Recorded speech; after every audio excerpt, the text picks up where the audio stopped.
Dans le cabaret Shehat, le cabaret des chanteuses populaires depuis 2016, ce collectif de chanteurs, comédiens et danseurs coiffés de perruques vêtus de caftans bariolés ressuscite en dépassant les notions de genre des classiques de l'Aïta, un art musical marocain tombé en désuétude.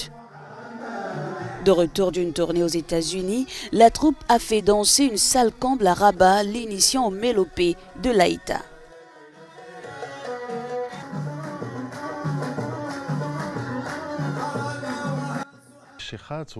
Le cabaret Shehat, c'est avant tout du plaisir. Ils sont entre 9 et 10 hommes, parfois même 18. Le public monte aussi sur scène. C'est un spectacle réaliste où il y a des hommes qui jouent le rôle de Shehat devant des gens qui connaissent bien le spectacle. À mi-chemin entre théâtre et tour de chant, la troupe cartographie d'une région à l'autre du Maroc les variétés de cette musique, jadis très populaire dans les campagnes.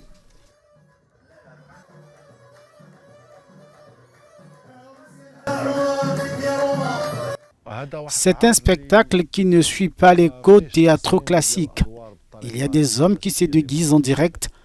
En Shehat, aujourd'hui, je peux choisir d'être le Shehat Taba, ou Amin peut choisir d'être le Shehat Taba, ou je peux simplement mener le rythme et devenir un chef d'orchestre, diriger la musique.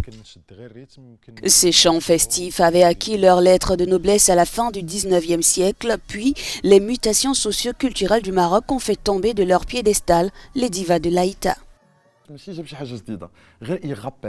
Dans le spectacle, nous n'avons rien inventé. On ne fait que revisiter des choses qui existaient déjà dans la société. On rappelle aux gens en leur disant « Vos parents et grands-parents dansaient comme ces gens » dans le contexte approprié. Ils n'ont pas passé leur vie à danser. Ils travaillaient, s'occupaient de leurs enfants et de leurs familles. Mais dès qu'ils en avaient l'occasion, ils venaient pour s'amuser, pour apprendre. Si le cabaret Shehat ne reçoit que de bonnes vibrations lors des spectacles, sur les réseaux sociaux, c'est une autre histoire. Ils essuient des critiques.